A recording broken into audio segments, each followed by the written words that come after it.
The nicest thing for me is sleep. Then, at least I can dream. Marilyn Monroe.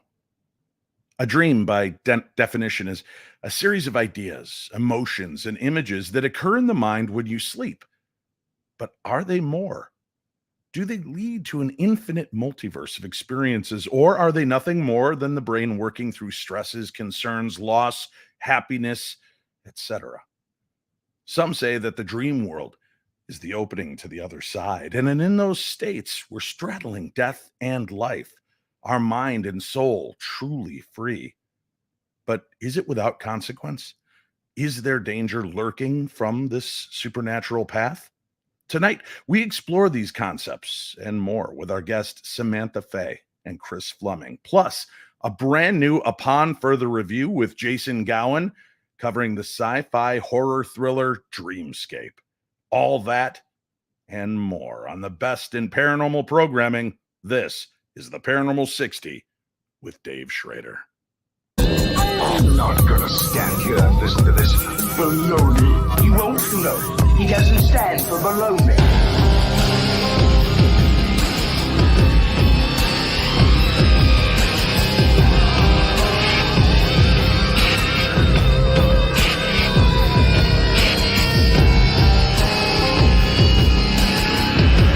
Sounds like a lot of supernatural baloney to me. Supernatural, perhaps. Baloney, perhaps not. Hello, dear friends, my little darklings from across the world and out through the stratosphere into the universe that is our reality. Tomorrow, I'll be back with a special presentation of the Paranormal 60 Presents this season on The Ghosts of Devil's Perch. We explore episode 2, Axeman, with my special guests, Chris Fisk, Mackenzie Coe, and dropping in for a quick hello, K.D. Stafford, the mad scientist of the paranormal, will drop in to give us a little sneak preview of what you can expect from episode 3. That's tomorrow, right here. Special edition episodes. We're going to do that every week after every brand new episode that you watch of The Ghosts of Devil's Perch. You'll be able to go back in for a behind-the-scenes conversation, talking about some of the things you saw on the show, some of the things you didn't see on the show, and the lasting effects. And if you saw episode 2, you'll know I have a lot to talk about on this one. And episode 3, probably one of the most emotional paranormal experiences of my life. So there's a lot to unpack over the next couple of weeks. Let's get to it. We have a great guest lined up here in the first hour. Samantha Fey is the author of The Awake Dreamer, Lucid Dreaming, Astral Travel, and Mastering the Dreamscape, which explores the concept of soul travel through dreaming. She co-hosts 2 very popular podcasts, Psychic Teachers and Enlightened Empaths, which teach listeners how to embrace and celebrate their innate sensitivity and gifts. She's earned an advanced degree in education and is a Reiki master who writes and teaches all over the world about dreaming, Reiki, crystals, and intuition. She is our guest for the first part of tonight's show. Let's welcome to the program Samantha Fey. Samantha, welcome. Hello. Thank you so much. I'm so happy to be here. You know, this weekend I was at an event, Michigan Paracon, and I had a gentleman come up and he was very perplexed, very sullen, and he said, I need to know. I've been having these dreams. I never see anything, but I sense something following me, something chasing me down halls, following me wherever I go. It's this impending sense of doom and fear. And I said, well, what's bothering you about this so much? And he said, I feel like I've got maybe an attachment or something dark and malevolent trying to interfere with me. And I said, okay, well, before we jump down the rabbit hole of the supernatural, I'd like you to start keeping a day journal so that if you've had a potentially pretty stressful day, jot down some of the things that have gone on. And then if you have those dreams, I would say psychologically that might have more of a bearing on what you're dealing with, especially because it's this unknown force. Are you dealing with money problems, with work problems, home problems, things that day kind of boiled over and you're just feeling overwhelmed? And he got this kind of half smile on his face and he goes, yeah, that might have something to do with it. But I don't like to completely throw the baby out with the bathwater by disclaiming that there's supernatural elements to our dreams, but maybe you can shed some light on this for us, Samantha. Is a dream nothing more than the brain working through our daily issues and our goals and our life problems and that, or is there something more mystical, magical to what's going on? I think the answer is both. I think that some dreams are just that, us releasing our stress. And his dream is an incredibly common one. And people who have learned to lucid dream, what they often find is that the person chasing them is themselves, because they're running away from, a shadow aspect of themselves. So I think that some dreams are just dreams, a way for us to release stress. But what I have found in my experience is that many times dreams are so much more. They can be precognitive, they can be announcing dreams, they can include astral travel, they can be scary. And I do have a chapter in the book on scary dreams. There's also another fantastic book on scary dreams by Lex Nover called Nightmare Land. It's really good if anyone wants to check that out too. Excellent. Well, it's interesting that you say, is it us chasing us? Right? Is it us having this moment? Because I want to throw to an element of sleep that many people encounter, sleep paralysis. Mhm. I know that there is physiological conditions that can cause this. I don't summarily dismiss the fact that there might be supernatural elements involved in this as well, but I had an experience, and I've talked about it openly in the past. Right? I was probably 10, 15 years ago, and I kind of awoke with a start in bed, unable to move. And I could sense something unnatural moving up the stairs towards me, towards the bedroom, which between me and that area are my children's rooms. So my heart began to race. I was in a panic mode. I was trying to figure out how to get out of this, because if something was in my house, if I was woken by something evil, I wanted to jump. I wanted to help my kids and be that buffer. And I couldn't move for the life of me, Samantha. Could not move. And I am not a back sleeper. This is one of the rare instances of falling asleep on my back. So again, psychologically, I'm trying to tell myself, this is okay. It's going to pass. Relax. And then just in case, I tried to pray, and I couldn't put together a prayer to save my life. I couldn't even, rub it up dub. Thanks for the grub. Yay, God. Nothing was coming to me. And when I tried, it was, our Father named Art, who lives in heaven, his hallowed gates are, what the hell? And I knew these weren't right. And then I was panicked more as this thing scrambling my brains. And then once I kind of calmed myself down and I got the entire prayer out, I kind of came out of it. And afterwards, I kind of caught my breath, and I sat there and I thought about this for a few seconds, and I wondered, was I just astral projecting? Did my physical form wake up maybe just a little too quick, and I was bilocating, I was sensing something, and that was me approaching me? I know maybe I need to hit off the bong to have everybody join me on this weird theoretical version I'm throwing out there. But is there room for that concept? Do you believe that might have been what was happening to me? I do believe there's room for that. And I believe that's what's happening. And clearly, you know a lot about sleep paralysis, because we all have sleep paralysis. If not, we'd act out our dreams. And it does occur when we're sleeping on our backs. But I do think the hypnagogic jerk that you often, do you ever have that where you fall asleep and then you kind of like jerk awake? A Right. lot of people believe that that's your soul kind of popping back into your body too soon. And so I think a lot of sleep paralysis is just our conscious waking up before our body does. But what you described with not being able to remember a prayer, feeling a presence, and being afraid for your children, to me, that can be something more. And what I'm trying to say in this book is that there's room for both. There's room for traditional sleep paralysis where you just woke up before your body did. But I think that there also is now room for looking at the beautiful, miraculous things that can happen in these dreams, and also the spooky, kind of scary things that can happen in these experiences too. Dream visitations are one of the more popular ways that people experience the supernatural. But even myself, I've been quick to dismiss that, because is it the grieving process? Am I just trying to deal with the loss of this person? So having a dream where we're having a conversation is nothing more than me finding a new way to grieve, trying to come to terms with it. But everybody seems to have the same feeling and concept that it's more tangible, more of a memory than even a memory for us, a living, waking memory. Right. Are we in that ethereal in between plane at that moment? Are we straddling life and death and able to communicate with the dead in that area?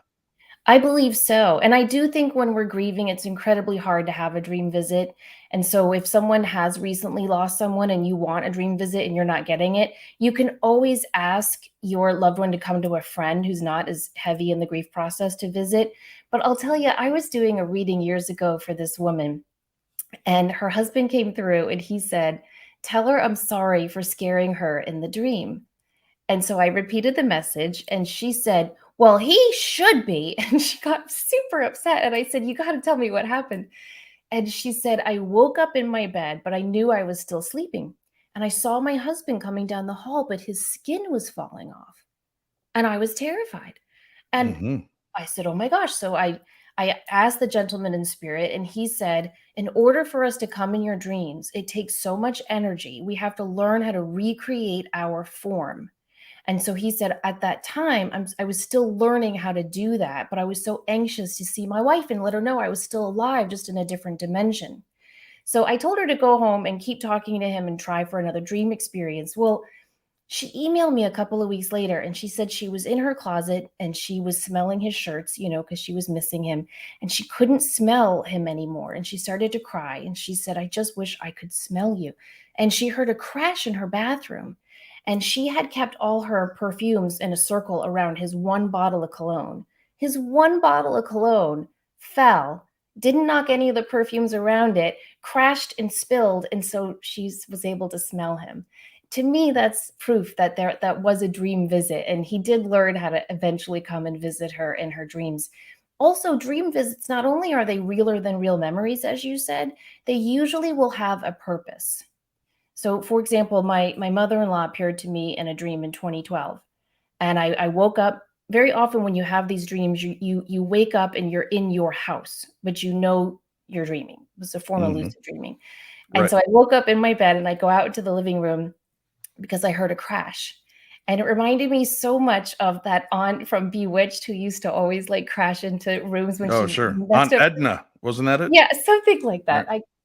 So anyway, I walk in and my mother-in-law, who had passed away in 2007, was standing there.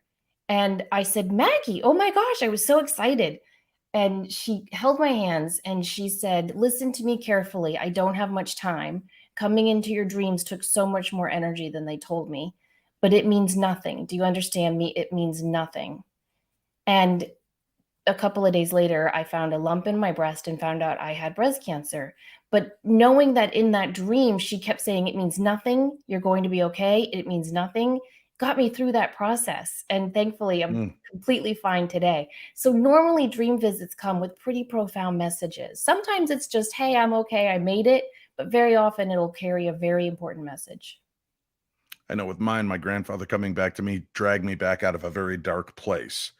Um, and it's interesting too that you said that it takes so much for them. When I went to hug my grandfather at the end, when I grabbed him, we are a very huggy family. It felt like I was grabbing a blast of electric energy, hot vibrating air. And I pulled back and he said, "I'm sorry, you're not used to that." And then he like concentrated and he goes, "Now," and he gave me a hug and it felt like my grandfather.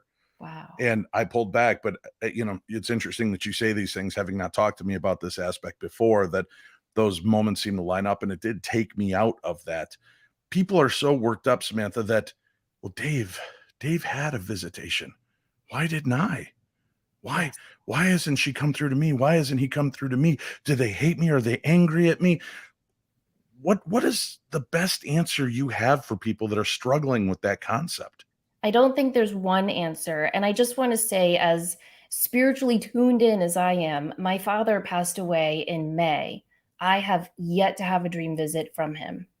And Hmm. I have tried and I have told him, like, "You can go to my friend, you can go to my neighbor, you can," but he did pass away with Alzheimer's. And so often if their physical condition or their mental condition was so intense, it's going to take them a long time to acclimate to being over there. So that's one reason. Another reason is our grief. Our grief puts up a barrier and it can make it really, really hard. Now, I have so I'm Catholic, and so I have a lot of very strict religious people in my life. and Mhm. some of them have passed away.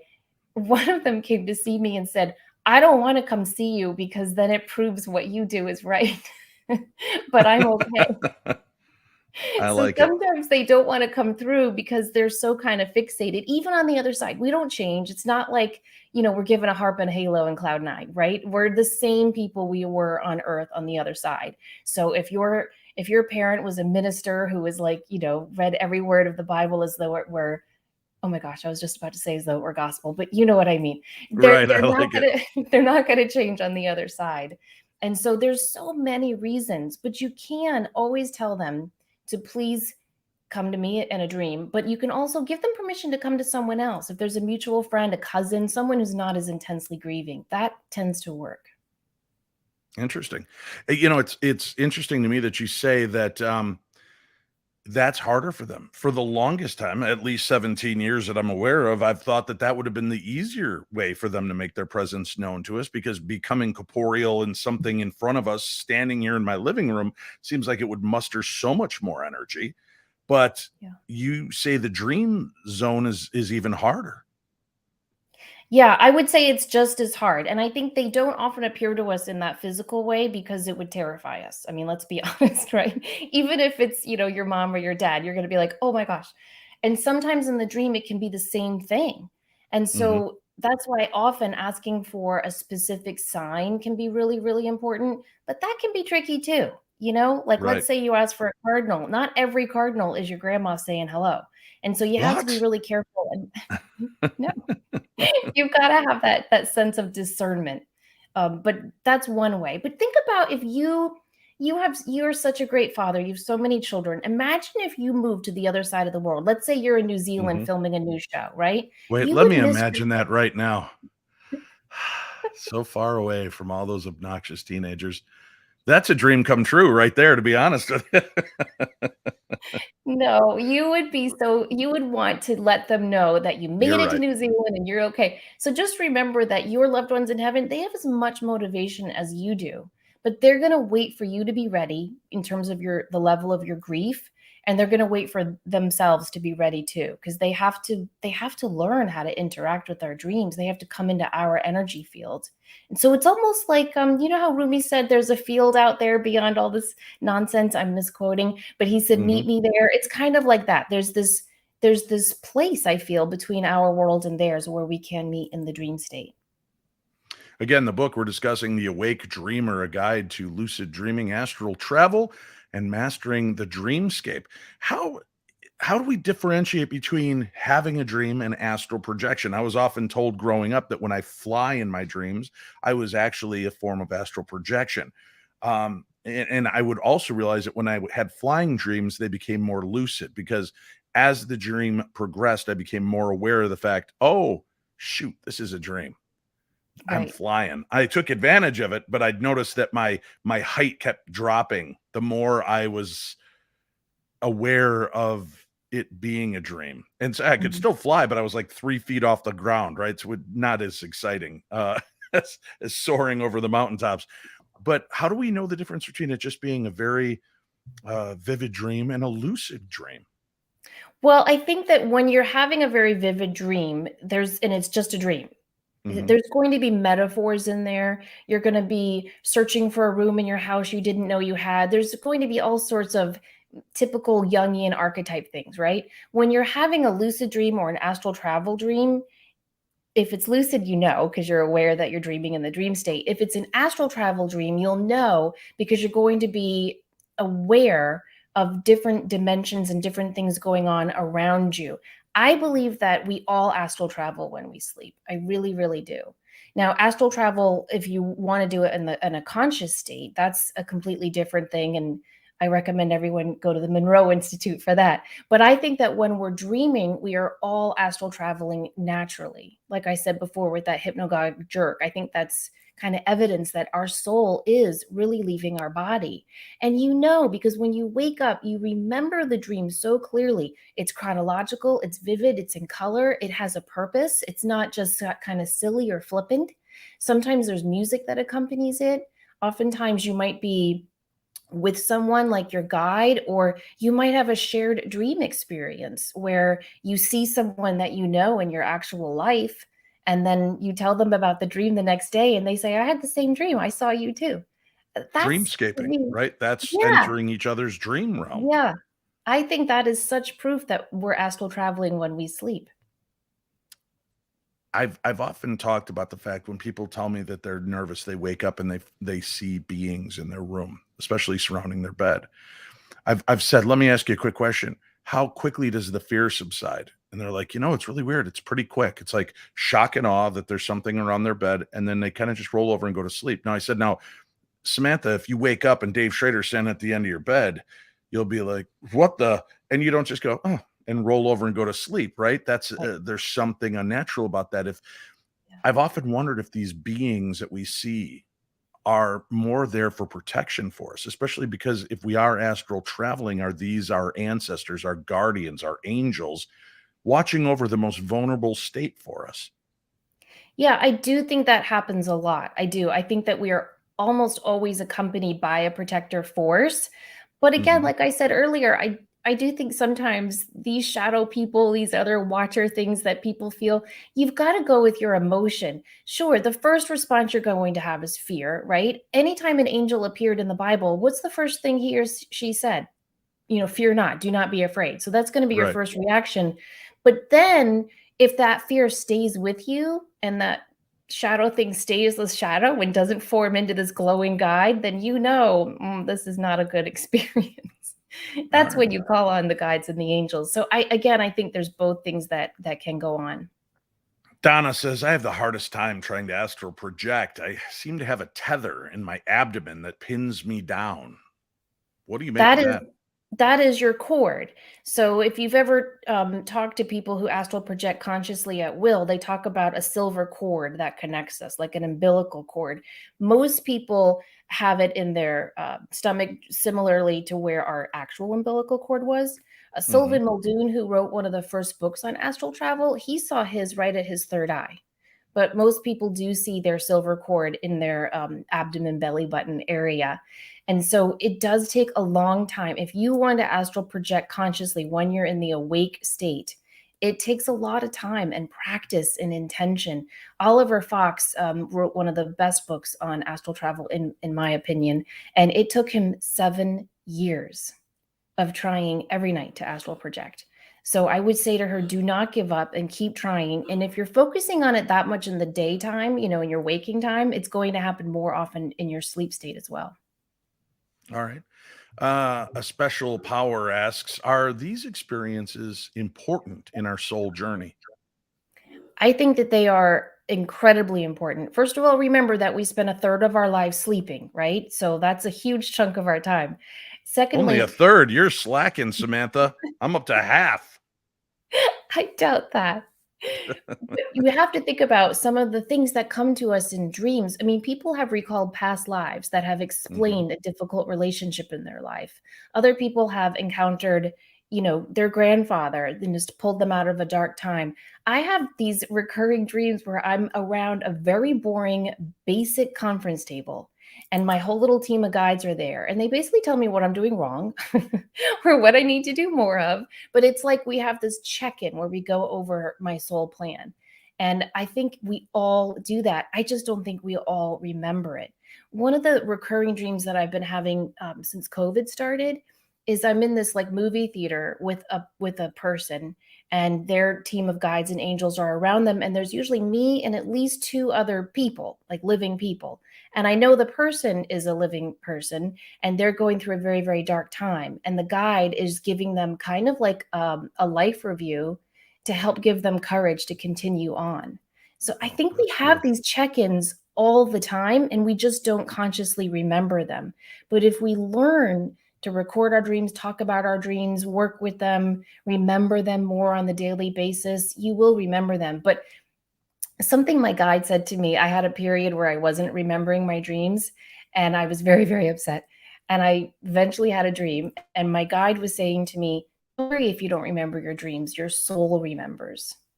And that's always stayed with me. Interesting. Yeah. Quite a few people are asking, is there any truth to the wives' tale, the old wives' tale, that if we die in our dreams, we die in our bed? I mean, that's at the end of it. I mean, that's got to be a tough answer because who come We back to don't tell know. us, right? Right. Right. Yeah. But didn't Wes Craven, and didn't he get his idea for Nightmare Land from that group of men that they had just come to America? They were living in New York City. They were very young, and they all died in their sleep.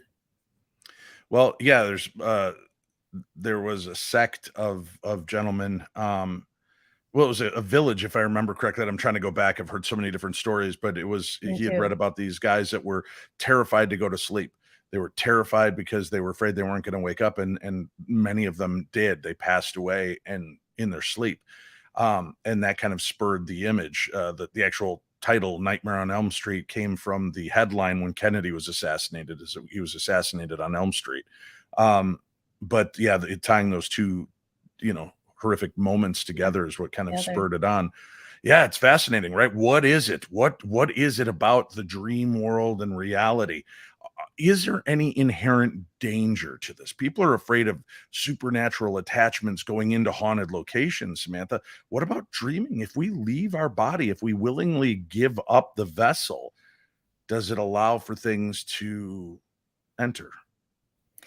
I don't know the 100% answer to that because different people will tell you different things. Dion Fortune, for example, would say, yes, it does leave you vulnerable. Whereas Oliver Fox said all his years astral traveling, he never had one scary experience. But then Robert Monroe wrote about Locale 2, which was super spooky and weird. So I think, again, the answer is kind of all over the place. I'm of the belief Locale that 2 wasn't Locale 2, wasn't that the kind of um limbo for the dead? Wasn't yes, that yes, realm where he yes, was coming upon it, yes. And there and were, the dead were right, kind of like moths to flames were coming to him? yes. Yes, and they weren't very, very nice. And so Mm, sometimes, I do think that there are spooky things that can happen, which is why I have a whole section on psychic protection when you go to sleep. I think you're friends with John Zaffis. He has a really good saying that I like where he says, pray into your day and pray out of your day. And I always like that idea, like, so mhm. pray in the morning. A lot of us will wake up and say a prayer, but we need to pray as we fall asleep as well for that protection, if that's in your belief system. But I do think that is important to focus on that. I had a friend who left our church and went to a different church that was very, very Bible centric. Us Catholics, we don't really bother with the Bible, but this church was, she went Wednesday, she went Sunday, and she was really, really reading the Bible. And one night she woke up and the traditional, everything you read about old hag was sitting on her chest. And just like you, she couldn't even remember any prayer. All she could remember was, the Lord is my shepherd. And she went to see her minister the next day and she was like, this is scaring me. And he said, do you know how many times this happens?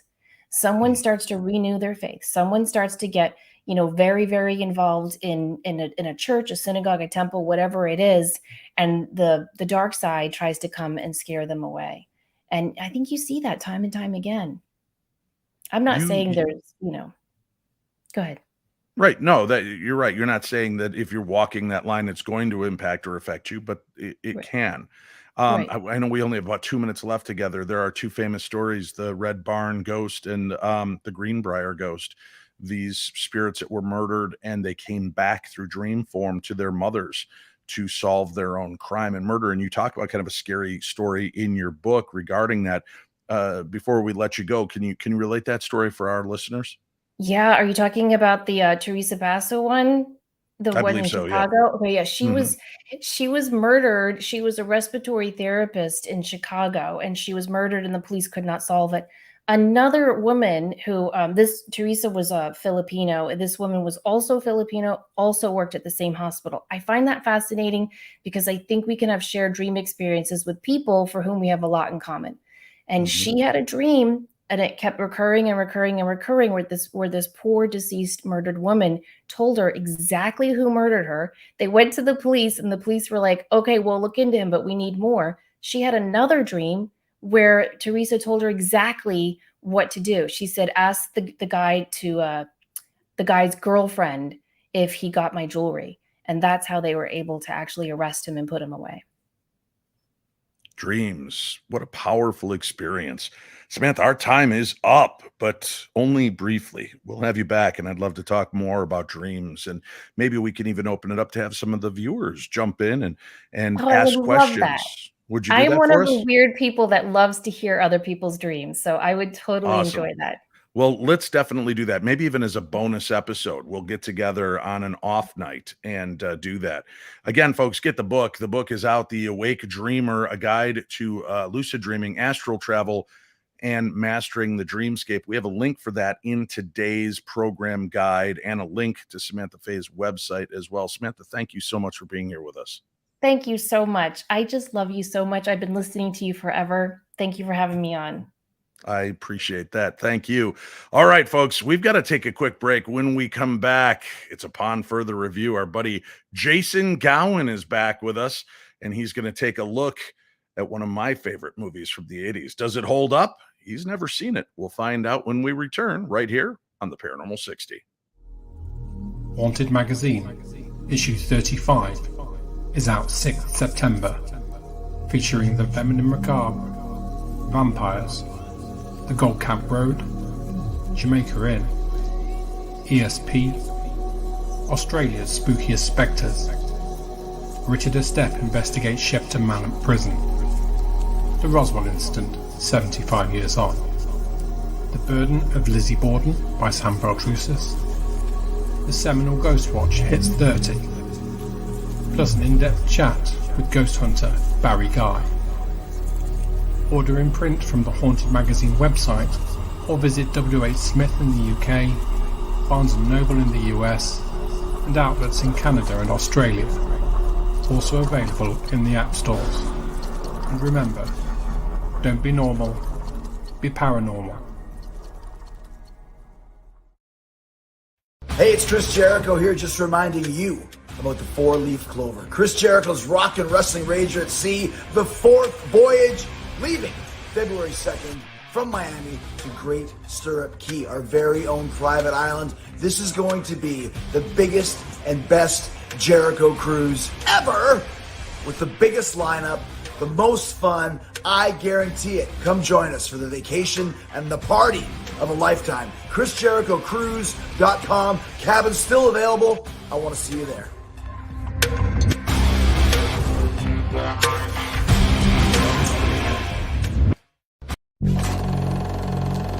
It's time now for Upon Further Review.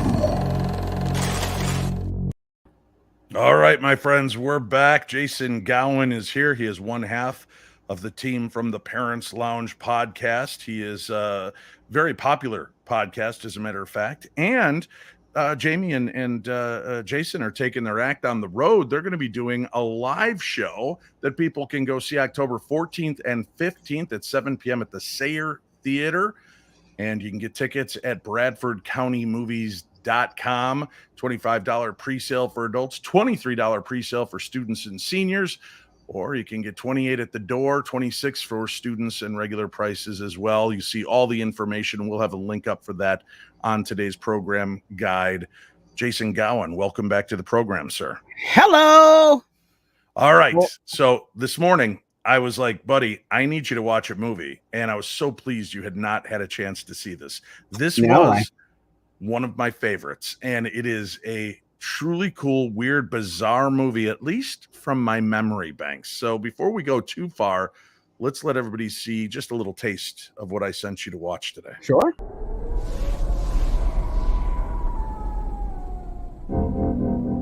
Alex Gardner has a unique talent, and even he doesn't know what it can do. No one has ever done it before. No one has even conceived of doing it before.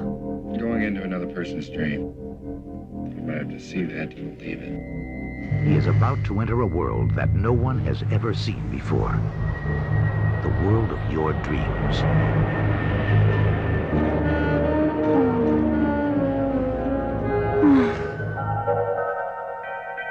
I was under the impression we were conducting scientific research here. You sound as if you don't approve. I can see you're going to be a real challenge to work with. Oh, wait a minute, Doctor. I haven't agreed to anything yet. There's somebody in my dreams. Who? An awful, ugly monster. This kid is being eaten alive and nobody gives a damn. Whatever his demon is, you have to help him face it. There's nobody there. Are you sure, Alex? He's always there. But Alex will make a discovery more frightening than any dream. What's going on? I had to let you know you're in danger. You want my secrets?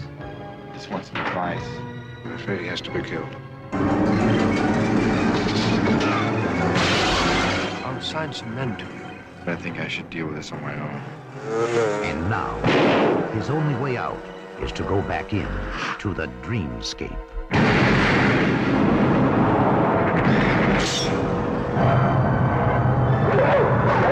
It's a dream, Alex. You can do anything you want in here.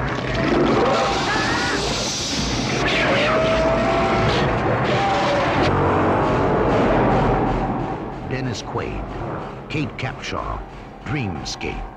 When you close your eyes, the adventure begins.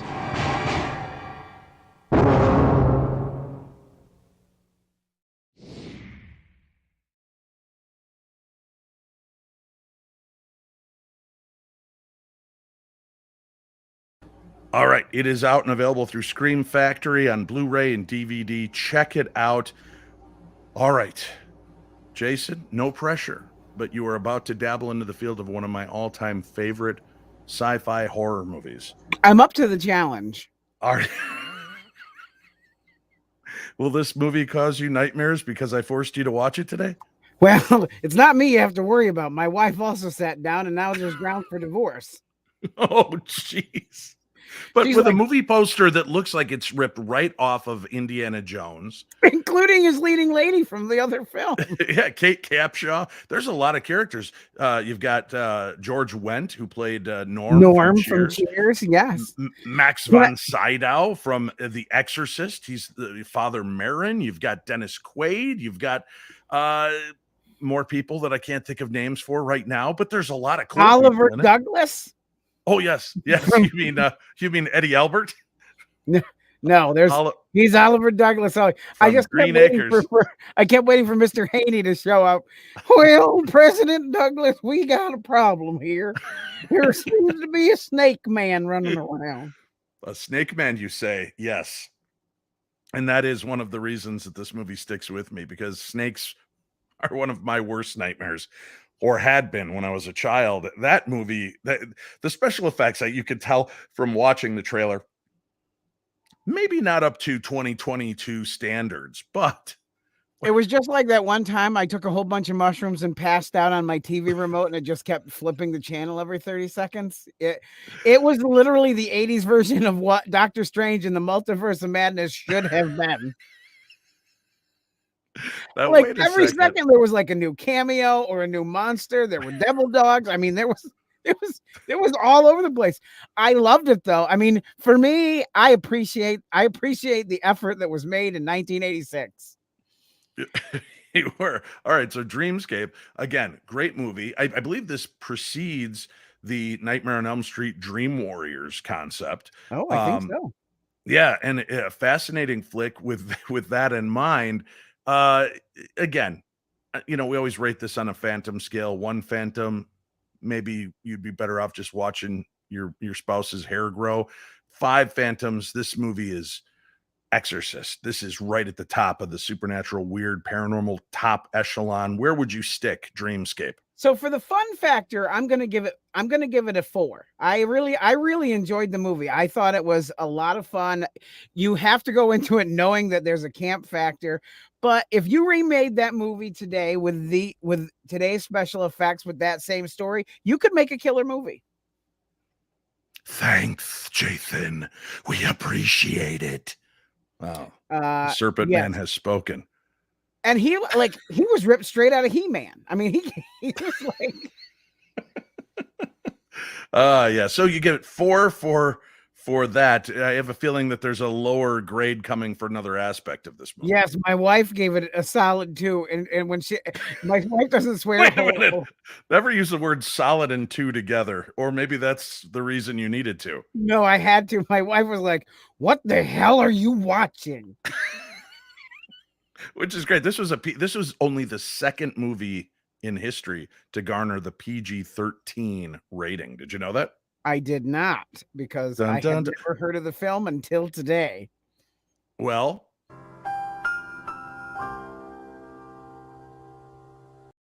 I keep doing the song myself. I forget I've got a little sting for that. I could just go right to it. The more you know, Jason. I feel like I'm a little bit better of a person for having seen it. Oh, well, that's good to know. Parents Unite, the Parents Lounge is live Tuesday nights at 7 p.m. Pacific time. You can join Jamie Kaler and Jason Gowin and a host of other great guests and wonderful speakers that come on and share together the wonderment. I don't know what's the right word of being a parent, Jason. The magic, the wonder, the terror, the pure abject horror of being a parent.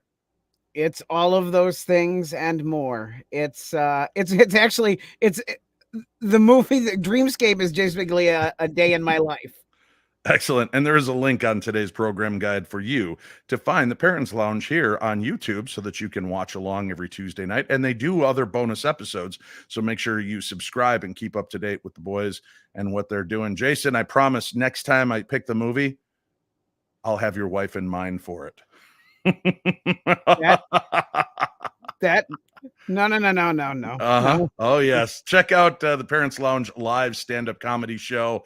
And you get information about that at bradfordcountymovies.com. We'll have a link up for that as well. I hope you have a lot of people show up for this one. You guys are a great comedy team, and I think it's going to be a great program. So thanks a lot for joining us tonight. Yeah, we got to get out your way. Yes, let's get you to Minnesota soon. All right, take care, buddy. All right, we've been dreamscaping here. First with Samantha Fey, then revisiting one of the classic 80s horror thriller movies, Dreamscape. Joining me for the last segment of tonight's show, good friend of ours, longtime contributor of all of the programming that I've been a part of. More recently, we worked together on The Curse of Lizzie Borden shock doc on Travel Channel and Discovery Plus. You can go watch that right after this. He is a psychic, a medium, an artist. He is a TV presenter. And as a matter of fact, one of his more recent outings was Help, My House is Haunted. His brand new show is Spooked Scotland. Psychic medium Chris Fleming back with us. Good to see you, buddy. Thanks for being here. Oh, I can't hear you, pal. Your mic's not working on that one. Let's I'll tell you what, while you're adjusting the mic, I'm going to show a quick trailer for Spooked Scotland so people can get a little taste of it. By the pricking of my thumbs, something wicked this way comes. Feels a little bit scary. Gail Porter and Chris Fleming are taking a terrifying tour. This is going to be fascinating. Into the unknown. What is that? I have no idea. They're investigating the truths and tales of the old country. You were literally stepping over a tortured us. With exclusive access to Scotland's spookiest locations. I feel like we're not welcome. Whatever they uncover, I got chills from that. It's bound to be truly haunting. Spooked Scotland. That is the brand new show, and it'll be coming to Discovery Plus soon. Chris, are you there? I can see you. Yes. Can you hear me? Now I can hear you. Welcome to the program, buddy. That show looks amazing. How many episodes in Spooked Scotland? There was 10 episodes. I got to do 9 of them. They couldn't get the visa in time to get me out there. But yeah, it was went to some amazing places.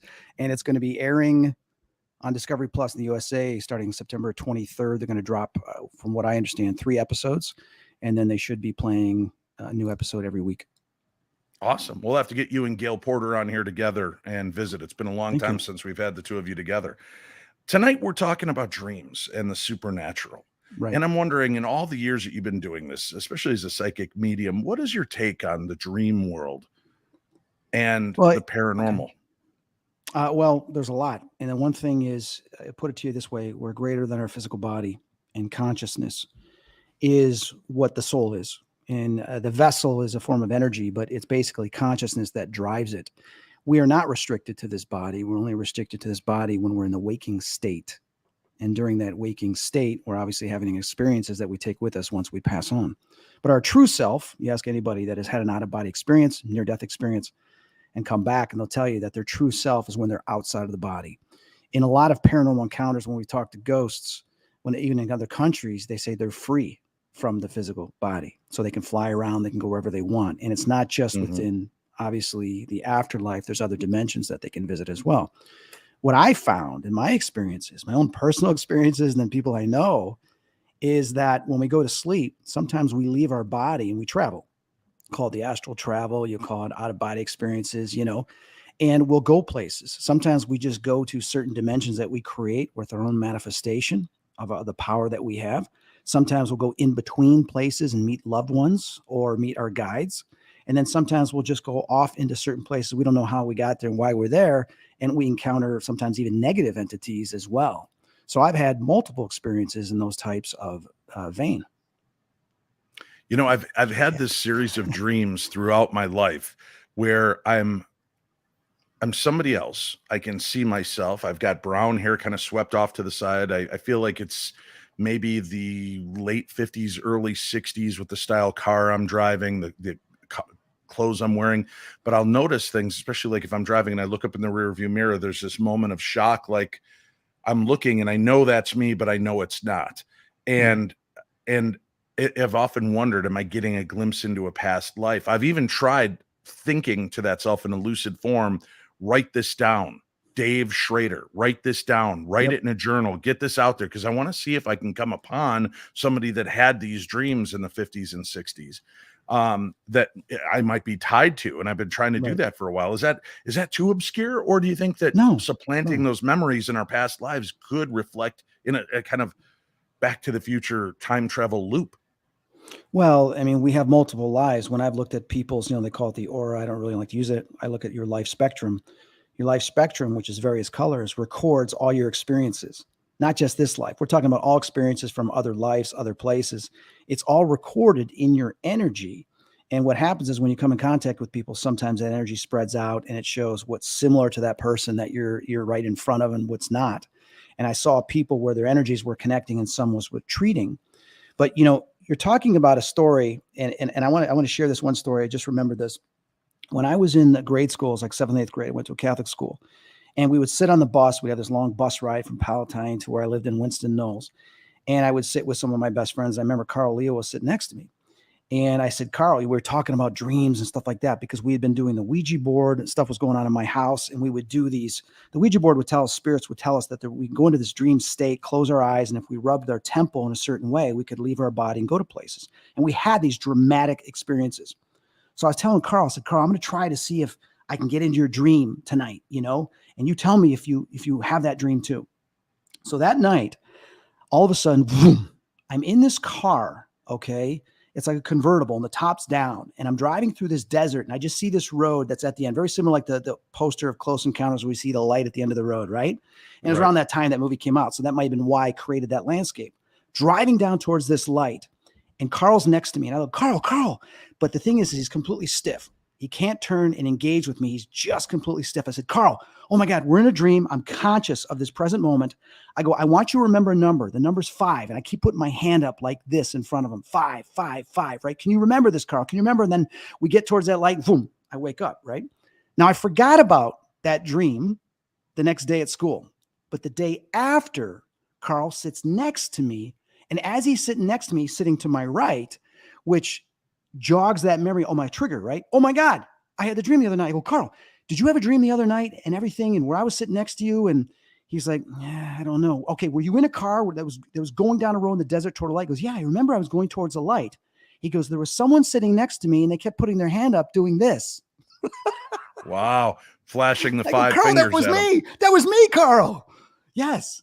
That's so amazing. It just crazy, right? This is going back to 7th, 8th grade. So at that young age, I realized that dreams meant something. So when I went into high school, I used to have, and it was terrible, man. I used to have premonitions, like always negative stuff. Friends of mine get in a car accident. I'm dating a girl. She's going to tell me she wants to break up. And I was in Canada, and I had this dream that all of a sudden I'm on my porch in my backyard, and this girl, Christy, that I'm dating is telling me, well, things aren't going well and this and that. And I think she breaks up with me. And I'm like, oh my God. So I'm in Canada visiting my grandma. I want to go back home. I said, I want to go back home. I got to go back home because I don't want this to happen. Well, when I make it home, I make sure I go out with her that night. And my friends, we go to a party and we end up back at my house. And I'm in my kitchen with my friend Jim. And I go, where'd Christy go? Oh, she went outside. So I walk outside and she's sitting in that exact spot in the dream. And I'm walking toward her, just like in the dream. She's looking at, I said, oh my God. She goes, can we talk? I said, I know exactly what you're going to say. And I started saying everything she was going to say. She goes, how did you know that? Which was crazy. So when you're, so what do you think then? Is that a multiverse moment? Is it a parallel universe where you remote viewing from a dream form? How do you, or do you just believe in pure precognition? well, I'll tell you this. The best way for me to explain this is what Lynn Buchanan worked for the military, came in after the Stargate project involving remote viewing. And he wrote a book called The Seventh Sense. In 2006, I was at his house in Albuquerque, New Mexico. Now, I didn't fully understand this at that time. Okay, we're talking about 2006. I was there with Pamela Heath and a couple other individuals. He was training us in remote viewing. He told us that the military found out about consciousness, that they have created this like cube, that time and space is like a cube. And within that cube, there's all these layers. Now, these layers are horizontal and vertical that all connect throughout the cube, but there's also diagonals. Now, I started to explain that they realized that this was consciousness and all time and space was like in this cube.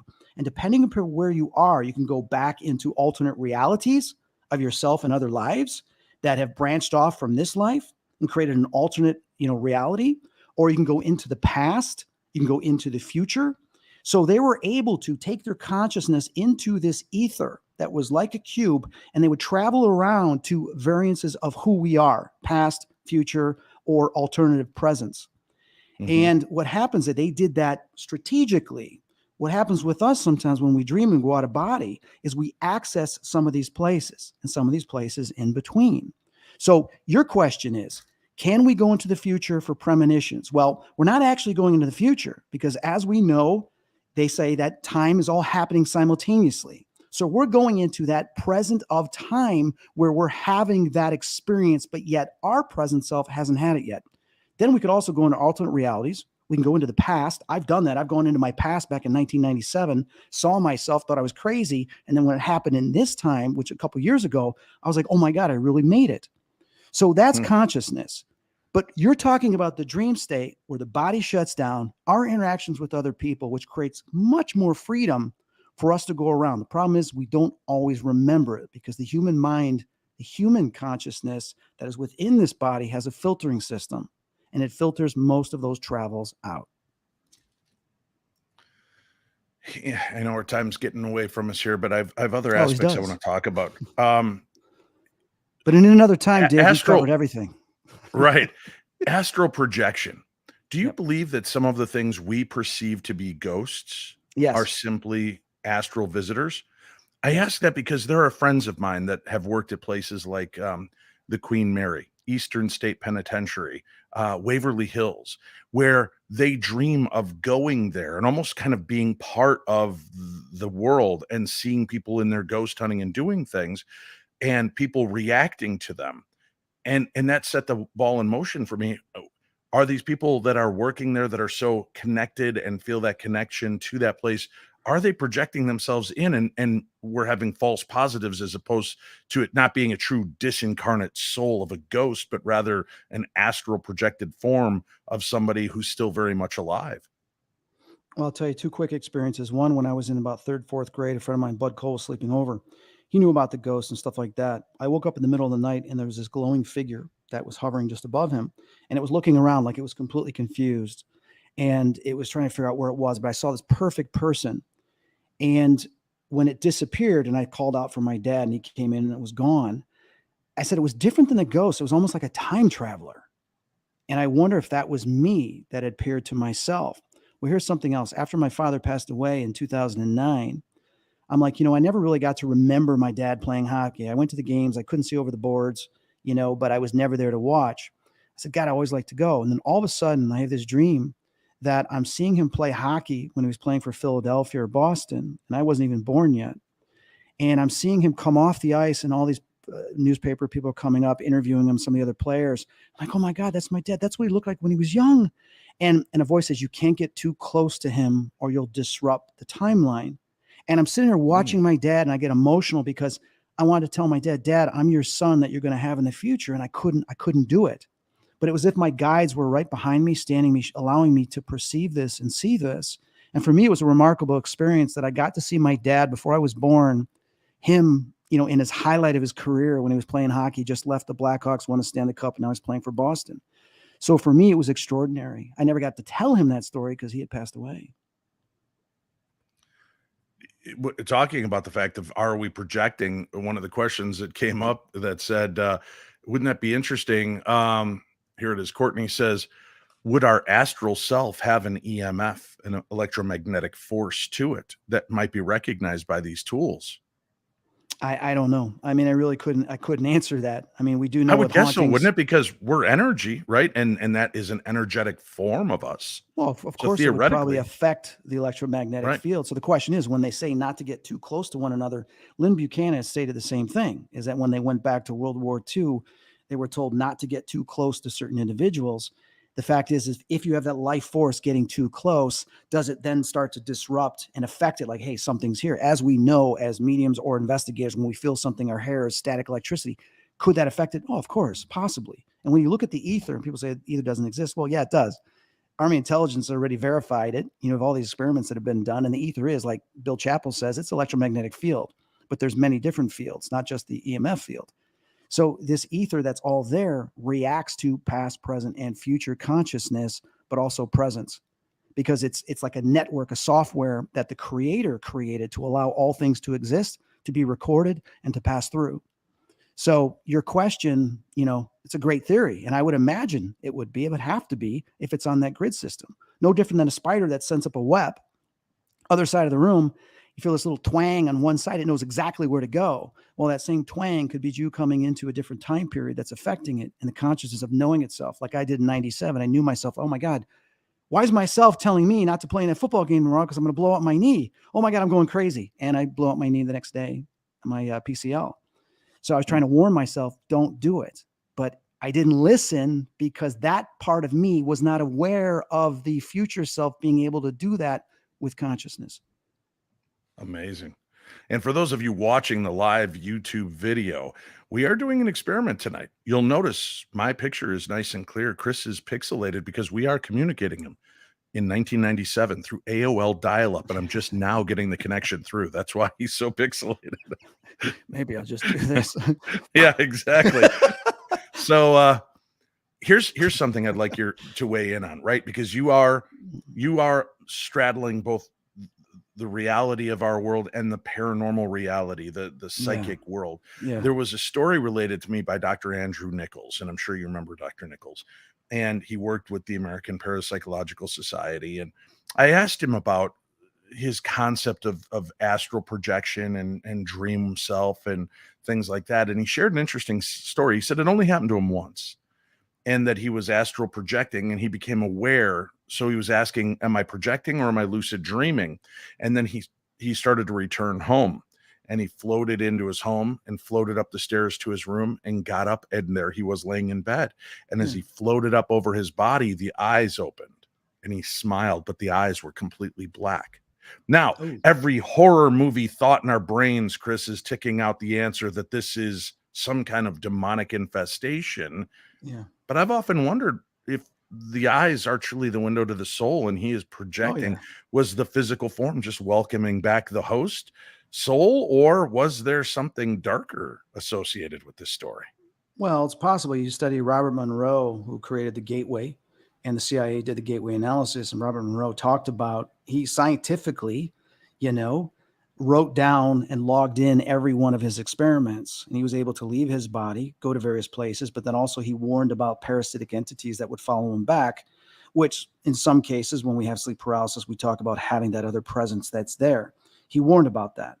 I've experienced that. I've seen some of these things, and some of these things are just like regular. If you magnify a worm with those giant teeth and everything, they're very similar to parasitic entities.